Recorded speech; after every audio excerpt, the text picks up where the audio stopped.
Shalom, shalom! No episódio de hoje nós vamos falar sobre o governo Vargas e sobre o governo Dutra. Então vamos começar.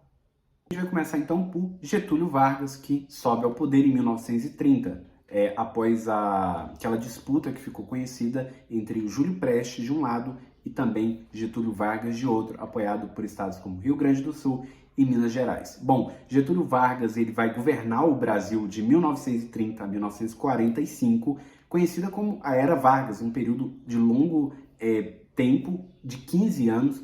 Bom, ele vai romper relações com os países do eixo, lá em 1943, e vai restabelecer relações já em 1945 com a União Soviética. Bom, quando a gente fala sobre o pragmatismo americano do Getúlio Vargas, a gente tem que levar em conta algumas coisas, que embora ele seja caracterizado com um tom de certa forma fascista, a gente consegue notar que ele é um negociador hábil.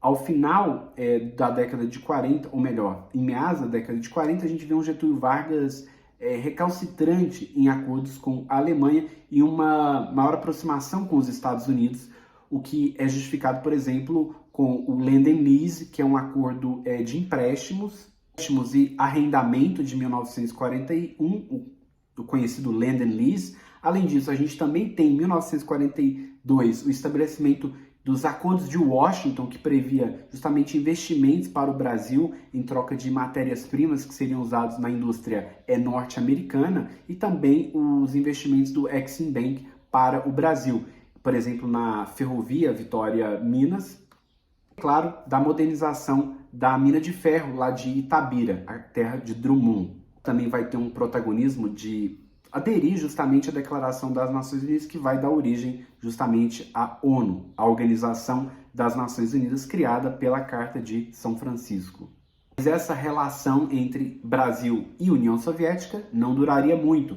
Já no governo Dutra, a gente tem um rompimento de relações diplomáticas entre Brasil e União Soviética, já em 1947, envolvendo justamente o TSE e o PCB, além de um problema com a imprensa russa, que estava criando intrigas e conflitos diplomáticos. Bom, em 1950, o Brasil, justamente, e junto com os Estados Unidos, claro, vão criar a CMBio, a Comissão Mista Brasil-Estados Unidos, que vai financiar vários projetos aí brasileiros. Ela vai aprovar projetos em energia e também em transporte. Bom, a gente também vai ter a assinatura do TIAR em 1947, que é o Tratado Interamericano de Assistência Recíproca, algo parecido com a OTAN, a Organização do Tratado Atlântico Norte, e que também prevê que se um país atacar alguns desses países que assinaram o TIAR, eles vão ter considerado um ataque contra todos. Então é muito parecido com o que prevê justamente o artigo 5º da OTAN. Bom, a gente vai ter também, principalmente para quem viu o filme Oppenheimer, fica aí a recomendação de filme, que o Brasil ele vai ter uma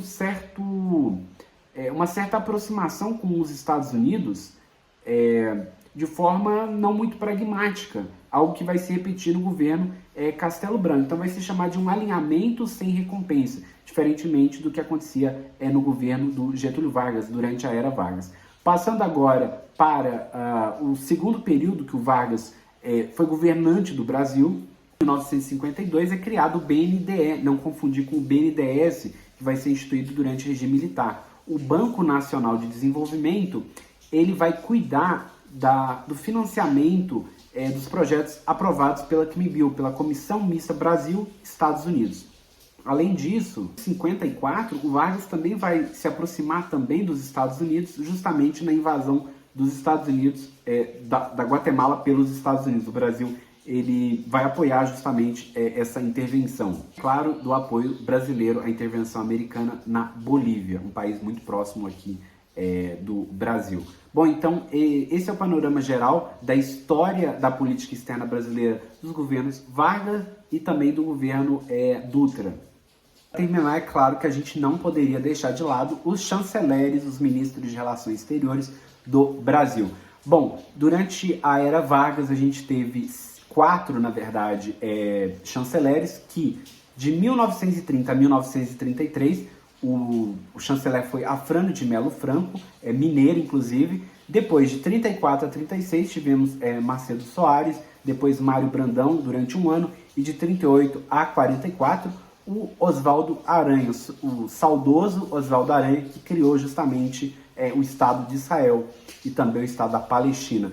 Bom, durante o governo Dutra, de 46 a 51, nós temos dois chanceleres, o João Neves da Fontoura, de 46, e de lá por diante, Raul Fernandes, conhecido justamente pela cláusula Raul Fernandes, no âmbito da Corte Internacional de Justiça. Bom, já no segundo governo Vargas, a gente tem uma continuação do João Neves da Fontoura, de 51 a 53, e por fim o Vicente Raul, o último ano aí do período Getúlio Vargas até o próximo governo. Bom, então esse é o episódio de hoje, e se você quiser saber mais, acompanhe os nossos shorts, stories diplomáticos que a gente está postando aqui todo dia. Então, até a próxima, pessoal!